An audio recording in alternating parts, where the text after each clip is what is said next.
네, 이란 전쟁과 중동 상황 그리고 그 경제적인 여파까지 자세히 알아보겠습니다. 간밤에 또 중요한 속보도 들어왔습니다. 오늘은 마영삼 이스라엘 전 대사, 석병원 이화여자대학교 경제학과 교수 두 분과 함께하겠습니다. 두 분 어서 오십시오. 자, 간밤에 들어온 소식부터 하나 살펴볼까요? 중동 쪽의 어떤 정세 변화, 어떤 구도 변화를 볼 수 있는 부분이 아닐까 싶은데요. 오펙 그리고 오펙 플러스 여기에서 UAE, 아랍에미리트가 탈퇴를 하겠다라고 선언을 했어요. 지금까지 여기는 사우디아라비아가 주도했던 그런 구조 아니었습니까? 네, 그렇습니다. 사우디아라비아를 중심으로 해서 오펙 10개국, 그리고 이제 플러스라고 해서 이제 다른 나라들도 가입을 해 있습니다. 그래서 지금 현재까지 오펙에서는 사우디아라비아 주도로 해서 감산 정책을 많이 폈었지요. 네. 왜냐하면은 전체 유가를 올리기 위해서였습니다. 아, 물량을 줄이면 가격이 올라가니까요. 네, 그렇습니다. 그런데 이 부분에 대해서 UAE는 다른 생각을 갖고 있습니다. 왜냐하면은 지금 현재 UAE뿐만 아니라 주변에 있는 걸프 국가들이 경제 개혁 정책을 아주 야심차게 진행을 하고 있고 거기에 따르는 국가 예산이 많이 필요합니다. 그래서 이 수입을 더 올리기 위해서는 UAE의 경우에는 대량 생산을 해야 된다고 해서 추가 시설을 또 늘렸습니다. 그렇게 하고 나니까 지금 현재 약 한 400만 톤 매일 이 정도 이제 생산을 할 수 있습니다. 그래서 빨리 이것을 양산을 해서 자금을 더 마련해야 된다. 이런 이런 입장을 채워왔었는데 계속해서 오펙 자체에서는 여기에서 감산 정책을 쓰고 있기 때문에 자기들은 이거로부터 탈퇴한다. 이렇게 이제 발표를 한 겁니다. 그런데 여기에는 이제 또 다른 정치적인 안보적인 또 측면도 있습니다. 네. 우리가 잘 알지만은 이번 전쟁을 통해서 가장 많이 피해 본 나라는 이란의 공격에 의해서 이스라엘이 아니라 오히려 UAE가 가장 많은 피해를 봤습니다. 그런 경우에 UAE는 GCC 국가들이 어느 정도 지원을 할 거라고 기대를 했었는데 별로 없었습니다. 그리고 사우디하고는 여전히 사우디로부터 강력한 지지가 있을 것이라고 생각했는데 또 그것만큼 기대에 못 미친 그런 상황이었습니다. 실망도 있었던 거군요. 네, 그렇습니다. 여기에 또 하나 이제 덧붙여서 말씀드리자면은 지금 현재 걸프 지역 내에서의 개혁 정책 여기에 대한 경쟁이 굉장히 심하고 그리고 이제 상당히 그 지도력에 대한 주도권 또 경쟁도 있습니다. 그 사우디아라비아와 지금 UAE의 대통령 간에 또 그러한 지도력 경쟁 이런 것도 가만히 되었기 때문입니다. 이렇게 하니까 사우디로서는 상당히 지금 타격을 지금 받고 있는 것입니다. 전체적인 오펙에서의 지도력도 이제 문제가 될 것이고 더더군다나 한 가지 이제 염려가 되는 것은 다른 이제 회원국들, 걸프 국가들이 거의 다 참여를 하고 있는데 다른 국가들이 이제 입장이 어떻게 될 것이냐 하는 겁니다. 카타르는 몇 해 전에 이미 거의 탈퇴를 했었습니다. 그래서 지금 이제 다른 나라들이 만약의 경우 UAE의 입장을 충분히 이해를 하고 거기에 따를 것인가 아니면 그대로 남아 있을 것인가 이런 이제 고민들을 지금 많이 하고 있을 것으로 봅니다. 그러니까 오펙에 대한 통제력은 상당히 약화될 가능성이 있는 것입니다. 이른바 오일 카르텔 무너질 가능성도 있다라고 볼 수 있을 것 같은데 이런 소식이 전해지면은 국제 유가에는 하락 요인이 될 것 같거든요. 그런데 간밤에 유가 별로 안 떨어졌어요. 오히려 또 올라가지고 WTI는 100불에 육박하고 있죠 지금. 예, 그렇습니다. 그 사실 유가가 아랍에미리트가 오펙에서 탈퇴를 해서 증산의 가능성이 있음에도 불구하고 오히려 상승한 이유는 이란과 미국 간의 전쟁, 그 휴전 협상이 교착 상태에 빠지고 있어가지고 전쟁이 장기화될 수 있다라는 우려 때문입니다. 그래서 이것들을 반영을 해가지고 결국은 미국의 증시도 간밤에 좋지가 않았고요. 그렇지만 여전히 그 빅테크 기업들에 대한 실적 발표가 예정이 돼 있는데 실적이 좋을 것이라는 기대감 때문에 뭐 여러 이런 것들이 고용 상태도 좋고 이래서 4월 달에 그 발표한 미국의 소비자 신뢰 지수, 소비자들이 이제 앞으로 현재 예. 경제 상황이랑 앞으로의 경기 상황을 전망하는 소비자 신뢰 지수 같은 경우는 전문가들은 하락할 거라고 예상을 했는데 오히려 상승을 했습니다. 그러니까요. 예. 그래서 이런 것들을 봤을 때는 지금 현재 여전히 불확실성은 큰 상황이고 뭐 소비자들 역시 뭐 현재 경기 상황은 안 좋지만 뭐 장기적으로 좋아질 수는 있다라고 보는 등 왔다 갔다 하는 이런 지표들이 나오고 있거든요. 네. 그래서 불확실성이 큰 상황이다 이렇게 보여집니다. 알겠습니다. 여러모로 국제 유가 다시 오르고 있고요. 이게 많은 충격을 또 주고 있는데 세계은행에서 이란 사태로 올해 에너지 가격이 24% 폭등할 것이다. 이렇게 예상을 내놨어요. 그러면은 에너지 수입국들, 당장 우리나라 같은 경우에는 경제적인 타격이 굉장히 클 것 같은데요. 예, 그렇습니다. 특히 그 원유를 갖다가 중동으로부터 수입해 오는 나라들, 아시아에 있는 신흥국들이 가장 큰 타격을 받을 가능성이 크다라고 보여지고요. 이것을 반영해서 IMF 역시 뭐 신흥국들, 그 개발도상국들의 경제 성장률 전망을 하향 조정을 했습니다. 예. 그런데 이번에 그 국제 유가 상승은 사실 세계 경제에 큰 타격을 줄 것으로 전망이 되는데 제일 먼저는 이제 에너지 가격 상승이 오고요. 그 다음에 이제 요소도 역시 중동에서 수출을 하는데 그 화학 비료의 원료거든요. 그런데 요소 수출도 호르무즈 해협 봉쇄로 통제가 되면서 비료 가격이 상승을 하면 당연히 또 식량 생산량이 줄어들어가지고 쌀값도 오르겠네요. 식량 예. 가격 역시 큰 폭으로 상승을 할 수밖에 없다. 그래서 인플레이션이 오게 되면 결국은 각국의 중앙은행들이 금리를 올려가지고 대출에 대해서 원리금 상환 부담이 커지니까 소비도 침체되고 이래서 세계 경기 침체의 예. 가능성을 점점 높일 것으로 보여지거든요. 예. 그래서 이런 부분 때문에 뭐 특히 신흥국이 타격이 커서 성장률도 하락했다 이렇게 보고 있습니다. 자, 지금까지는 에너지를 수입하는 나라에 집중을 해서 설명을 드렸는데 에너지를 생산하는 미국 같은 나라도 이 타격이 만만치가 않은 것 같습니다. 지금 간밤에 보니까 미국의 평균 휘발유 값이 갤런당 4.18달러로 나와서 이게 3년 8개월 만에 가장 높은 수준이라고 하거든요. 그러다 보니까 트럼프의 지지율은 이게 오르는 만큼 쭉쭉 빠지는 것 같습니다. 34%까지 떨어졌던데 이 수치는 어떻게 보셨어요?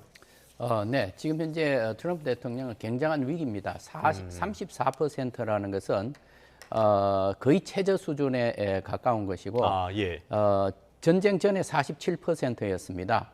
그러니까 굉장히 많이 빠진 건데 그렇다면은 이게 지금 현재 미국의 지금 중간 선거에서 상하원들 선거에서 예. 그렇게 많은 격차가 나지 않습니다. 그럼에도 불구하고 이 정도의 지지율이라고 한다면 중간 선거에서 공화당 의원들이 매우 불리한 상황이 될 것입니다. 그래서 이런 것을 갖다가 트럼프 대통령이 어떻게 해서든지 좀 만회해보고자 하는 노력을 지금 하고 있고 예. 또 여전히 어저께 우리 그 총격 사건이 났을 이후에도 예. 보면은 트럼프 대통령이 이제는 자기 이제 지지층뿐만 아니라 중간지대에 있는 사람들에 대해서도 이제 손을 뻗치기 시작을 했습니다. 그래서 아주 내부적인 갈등은 우리가 자체가 해결을 해내고 앞으로는 좀 단결을 하고 결집을 해야 되겠다는 이러한 메시지를 발신을 했습니다. 그런 이제 노력을 하고 있는데 그게 과연 어느 정도 효과가 있을까 하는 것은 상당히들 의문을 가지고 있습니다. 왜냐하면은 지난번 대통령 선거 유세 때 사건이 있었지 않습니까? 펜실베니아에서 그러한 효과는 거두기가 매우 어렵다. 왜냐하면은 지금 현재 전쟁이 너무 오래가고 유가가 너무 치솟고 있고 그렇게 하기 때문에 트럼프 대통령으로서는 빨리 종전을 해야 된다는 이런 압박을 더 느끼고 있습니다. 그래서 이것이 종전 쪽으로 이제 계속 몰고 가고 있는데 여전히 아직 그 부분에 있어서도 이란 측이 호응해 오지 않고 있기 때문에 매우 어려운 상황에 처해 있습니다. 지금 미국 내에서 중도층의 트럼프 지지율은 이거보다 더 낮으니까요. 한 20% 내외 정도로 계속 나오고 있으니까 굉장히 어떤 어려운 상황인 거는 분명히 맞는 것 같습니다. 그래서일까요? 대사님 말씀하신 것처럼 전쟁에 대한 메시지를 연일 던지고 있는데 간밤에는 이란이 붕괴 상태에 처해 있다고 방금 우리에게 통보를 했다라는 이야기를 했어요. 그런데 외신들의 평가를 보니까 이번에도 근거는 없고 허세 같다 이런 식으로 평가를 하더라고요. 동의하십니까? 예, 상당 부분 동의를 합니다. 왜냐하면 우선 그 정보 출처가 지금 밝히지 않고 있습니다. 그러니까 과거에 지금 이제 트럼프 대통령이 계속해서 과장된 화법을 이용하고 있다. 또는 불투명한 내용을 오히려 국민들에게 현혹시키고 있다. 뭐 이런 얘기들이 많이 있었습니다. 네. 그래서 이제 그런 측면이 있고, 뿐만 아니라 지금 이란 측에서 거기에 대해서도 막바로 이제 반박을 했습니다. 자기들은 전혀 그렇게 생각하지 않고 전쟁 준비 착착 잘하고 있고 새로운 표적도 지금 현재 또 새롭게 설정을 했다. 이렇게 해서 여전히 이란 측에서는 강하게 대응을 예, 하고 예. 있습니다. 따라서 이제 트럼프 대통령으로서는 지금 매우 어려운 이제 상황에 있습니다. 과연 이 전쟁을 이 휴전 상태로 그대로 끌고 갈 것이냐, 끌고 가기도 어려운 것이 이렇게 되면은 이 종전에 대한 모멘텀, 협상이 이루어지지 않을 가능성도 있는 것입니다. 그래서 네. 지금 현재 트럼프 대통령은 그렇다면은 우리가 어떻게 빠져나와야 되느냐, 그리고 마지막으로 또 한번 공격을 해야 되느냐, 이러한 중대한 결정을 해야 되는 시점이 다가오고 있는 것입니다. 이럴 수도 없고 저럴 수도 없는 어떻게 보면 트럼프 대통령이 선택한 길이기도 하고요. 자, 이렇게 전쟁은 굉장히 길어지고 교차 상태가 이어지고 있고요.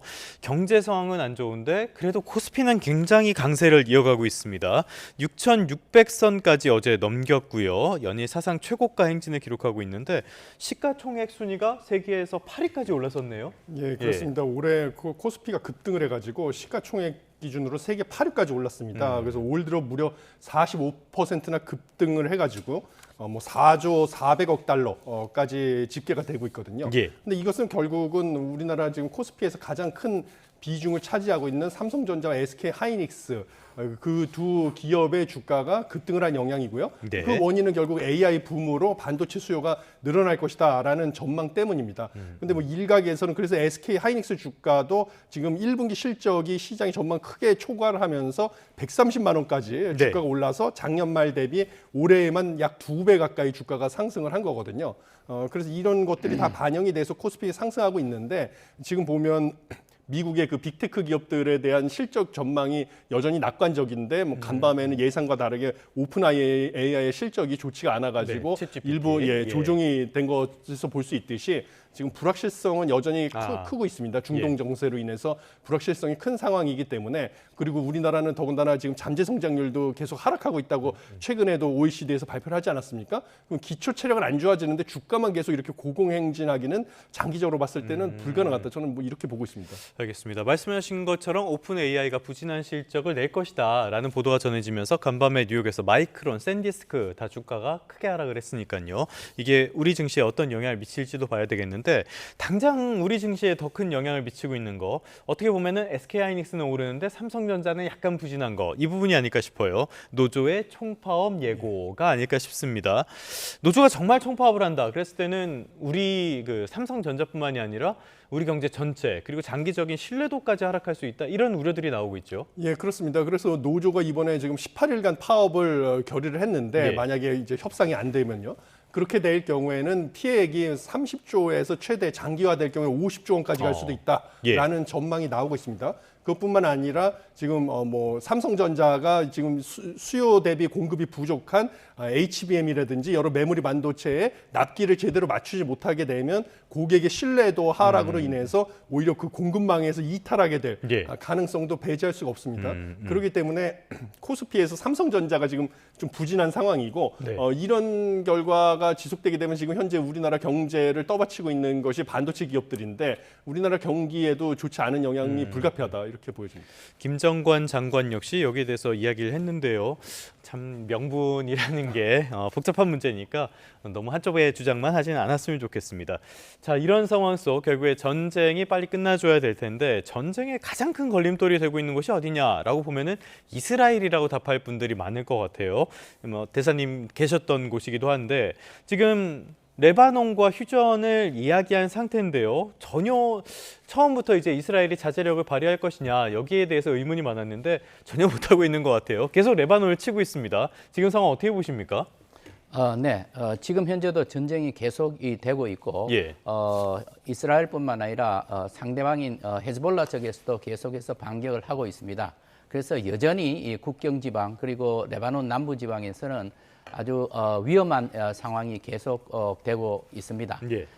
사실상 미국과 이란 간의 종전 협상을 위해서 트럼프 대통령이 많은 공을 들여서 레바논과 이스라엘 정부 간에 회담을 시켰고 그리고 회담 결과 휴전이 되었고 처음에 열흘 그리고 지금 3주가 또 연장이 되었습니다. 예. 그리고 레바논 정부 대통령 아운 대통령과 네타냐후 총리 간에도 지금 현재 계속해서 앞으로 조금 더 만나야 되지 않느냐라는 것이 바로 미국 측의 그 희망 사항입니다. 그런데 문제는 지금 레바논 정부와 헤즈볼라의 관계가 문제가 되겠습니다. 예. 왜냐하면은 이 헤즈볼라는 자체의 군대 민병대를 갖고 있습니다. 정부군이 아닙니다. 약 10만 명의 예. 병력을 갖고 있는데 그래서 무장 정파라고 하는 거네요. 그렇습니다. 예. 이것이 이란 측으로부터 무기도 공급받고 훈련도 받고 예. 그리고 금융 지원도 받고 있는 것입니다. 예. 이렇게 되니까 이 헤즈볼라는 이스라엘에 대한 공격을 계속하고 있고 지금도 계속하고 있는데 레바논의 남부 지역에서 이스라엘 쪽으로 향해서 로켓, 드론 그리고 미사일 공격을 합니다. 그러면 양쪽 다 자제를 못하고 있는 거네요. 그렇습니다. 그래서 양쪽에서 모두 휴전협정 위반이다라는 이제 주장을 하고 있습니다. 따라서 이 문제는 계속해서 이란 전쟁과는 상관없이 계속될 것입니다. 그런데 문제는 뭐냐 하면은 트럼프 대통령으로서는 이 사태가 예. 이란과의 종전 협상에 방해가 되면 어떻게 하느냐 이제 그런 문제 때문에 트럼프 대통령이 계속해서 이스라엘 측하고 협의를 하고 있습니다. 예. 따라서 제가 보기에는 계속 전쟁은 될지언정 이것이 미국이 추구하는 이란과의 종전 협상에 방해가 되지 않는 수준에서 하지 않을까. 예. 그리고 트럼프 대통령과 네타냐후 총리는 수시로 협의를 하기 때문에 앞으로 이 상황을 보아가면서 공격 수위를 조정할 것으로 그렇게 생각을 합니다. 그러니까 이스라엘이 형님이 방해되지 않는 수준에서 어느 정도 수위 조절은 할 가능성이 있을 것이다. 이렇게 전망을 해주셨는데 지금 당장 전쟁 상황을 보면요. 석 달째로 접어들었고요. 의회 승인 없이 전쟁을 지속할 수 있는 통보일 기준 60일 이것도 시한이 다가오고 있단 말이죠. 그런데 협상의 진전은 전혀 없는 그런 상태입니다. 대사님 보시기에는 앞으로 전쟁, 이 상황 어떻게 전개될 걸로 예상하십니까? 네. 우선 방금 말씀하신 이 미국에서 60일 동안은 의회의 승인 없이 대통령 주도로 전쟁을 할 수 있는데 이 문제가 지금 이제 바로 눈앞에 다가와 있습니다. 이걸 이제 어떻게 해결할 것이냐 하는 것이 트럼프 대통령으로서는 고민스러운 상황일 겁니다. 보통 보면은 이 60일인데 거기에 어떻게 되어 있냐 하면은 30일 추가로 또 신청을 할 수 있다고 되어 있습니다.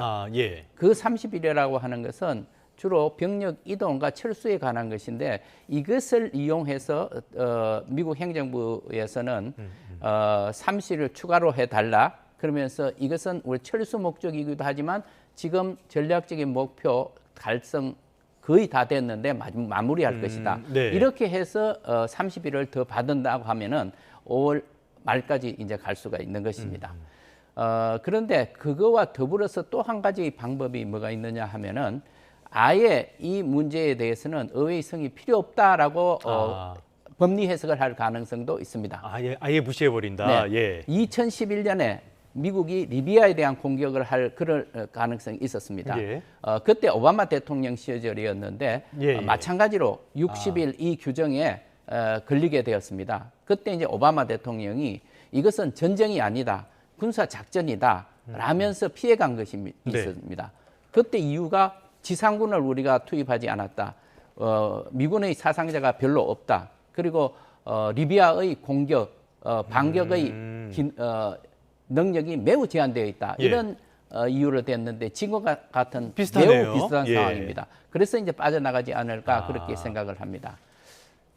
방금 질문 주신 것 중에서는 종전 이 문제는 어떻게 되느냐?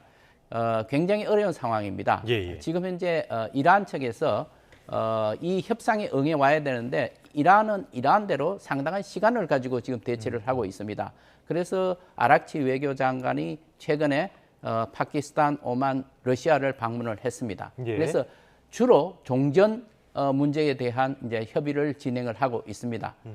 이란으로서는 트럼프 대통령이 계속해서 종전 협상을 요구를 하고 있고 또 트럼프 대통령의 시간적인 제한이 있기 때문에 계속해서 이란으로서는 어떻게 해서든지 시간을 끌면서 지금 지나가고 있는 것입니다.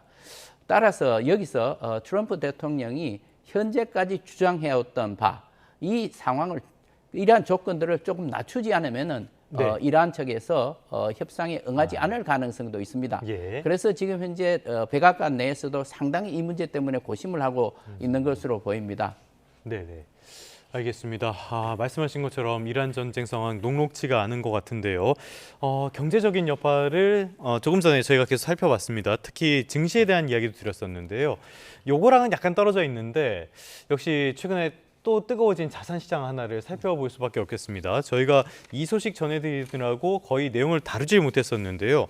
최근에 부동산 시장이 다시 많이 뜨거워진 것 같아요. 서울의 상급지들은 조정을 받고 있는데 외곽 지역들은 지금 신고가가 속출하고 있는 상황이거든요. 그리고 전월세는 완전히 찾아볼 수가 없는 그런 상황이 돼버렸습니다. 일단 이 이유가 뭡니까? 예, 무엇보다도 지금 대출 규제가 고가 아파트 위주로 더 강화됐습니다. 그래서 25억 원 이상의 아파트 같은 경우는 2억까지밖에 대출이 되지 않거든요. 예. 그리고 지금 다주택자 양도세 이런 거 중과 유예를 갖다가 중단하겠다 이러다 보니까 일부 다주택자들 중에서는 세부 부담이 커질 것 같으니까 이익을 실현하기 위해서 급매물을 내놨던 영향이 있었는데 그것들이 이미 다 소진이 됐습니다. 그래서 중과 유예 시점이 5월 9일인데 이게 다가오다 보니까 이제 급매물은 다 소진이 되고 나머지 매물들 같은 경우는 그냥 오히려 전세를 갖다가 반전세로 돌려서 버티게 들어가겠다라는 방식으로 가다 보니까 지금 부동산 가격도 전주 대비 부동산원 자료 기준으로 매주 상승폭이 서울에서 커지고 있고요. 그다음에 강남 3구 같은 경우는 25억 이상의 초고가 아파트들이 많다 보니까 대출 규제가 2억, 대출 규제 때문에 대출이 2억밖에 안 돼서 수요가 부족하기 때문에 매물은 늘어나는데 하락을 하고 있었습니다. 그렇지만 송파구 역시 상승 반전을 했고요. 반면에 중저가 같은 경우는 10억 이하 아파트 같은 경우는 대출을 훨씬 많이 6억까지 대출을 받을 수가 있기 때문에 10억 이하 아파트들이 몰려있는 서울 외곽 지역이 오히려 집값이 급등을 하는 지금 그런 결과가 나오고 있습니다. 뭐 예를 들어서 지금 지표들을 보면은 뭐 강서라든지 성북, 강북 이런 데는 오름폭이 굉장히 큰 모습들이 관측이 되거든요. 그런데 여기에서 또 하나 지금 문제가 되고 있는 게 대통령께서 SNS에 올렸던 장특공제 이거 개편, 그러니까 장기 보유 특별 공제죠. 이거 개편도 지금 논란이 되고 있습니다. 한쪽에서는 이거는 조세 정의에 맞는 일이다 이야기를 하고요. 다른 한쪽에서는 이렇게 하면은 매물이 또 잠길 수밖에 없다 이렇게 평가를 하거든요. 어느 쪽 이야기가 조금 더 신빙성 있는 이야기입니까? 매물이 잠겨가지고 중장기적으로 부동산 가격 상승을 유발할 수밖에 없다. 저는 이렇게 보고 있습니다. 왜냐하면 사실 이제는 장기 보유 에 대해서 세금 공제를 없애고 실거주에 대해서만 세금 공제를 해주겠다라는 지금 법안이 법여권 의원들 단체로 발의를 해가지고 올라와 있는데요. 만약에 그렇게 되면 실제로 보유하면 장기 보유만 하면서 임대를 하던 집에다가 이제 집주인들이 들어가서 실제로 살겠다라고 나오거든요. 그러면서 그 세금 공제, 양도세에 대한 세금 공제 80%까지 최대 받을 수 있는데 그 기간을 채울 때까지 살 거기 때문에 그러면 당연히 팔질 않게 되겠죠. 직접 들어가서 살게 되면서 그러면서 이제 다주택자가 자기 집에 직접 들어가서 살면 당연히 임대주택에 대한 공급도 급감할 수밖에 없습니다. 그래서 최근에 서울의 전세 가격 상승률도 뭐 한 6년 만에 최고치로 올라갔는데 그런 이유도 다 맞물려 가고 있다. 이렇게 보시면 되겠습니다. 말씀하신 것처럼 지금 전세 가격 지수 이런 것들이 2021년이었던가요? 그때 이후로 가장 높은 수준까지 올랐다고. 2019년입니다. 굉장히 그러니까 전월세를 구하기가 어려운 상황이 돼 버렸잖아요. 여기에다가 말씀하신 것처럼 5월 9일을 앞두고 급매물은 소진이 됐다. 그렇다면은 하반기에는 전월세 구하기 계속 어렵고 거기다 부동산 가격도 중저가 단지를 위주로는 계속 오르게 된다. 이렇게 봐야 되는 겁니까? 예, 그렇습니다. 왜냐하면 서울에서 전월세 가격이 급등을 하니까 이럴 바에는 좀 입지가 떨어지는 중저가 지역에 가서 내가 집을 사겠다라는 수요가 늘어날 수밖에 없어가지고 중저가 지역의 아파트 가격이 먼저 급등을 하고 그다음에 핵심 지역 같은 경우도 결국은 급매물이 소진이 되면서 매물이 급감하지 않겠습니까? 그렇게 되면 이제 그쪽에서도 다시 가격은 재상승할 수밖에 없다. 저는 이렇게 보고 있습니다. 그러면 대책은 뭡니까? 어떻게 해야 됩니까? 대책은 결국은 신규 주택 공급을 늘어날 것이다라는 신호를 줘야 되는데 서울에는 결국 빈 땅이 없기 때문에 재건축 재개발에 대한 규제도 완화하고 그리고 수익성 수익성을 끌어올려주는 조치 이런 것들이 있어야만 재건축 재개발을 통한 신규 주택 공급이 늘어날 것이라고 전망이 돼서 예. 지금 포모 현상으로 이제 추격 매수를 하고 있는 분들의 매수세가 끊길 수 있다 이렇게 보고 있습니다. 알겠습니다. 결국에는 공급 대책만이 부동산을 잡을 해법이 아닌가 싶은데요. 상황을 좀 지켜봐야 되겠습니다. 오늘은 이란 이야기부터 부동산 이야기까지 나눠봤습니다. 마영삼 이스라엘 전 대사, 석병원 이화여자대학교 경제학과 교수 두 분과 함께했습니다. 오늘 말씀 고맙습니다.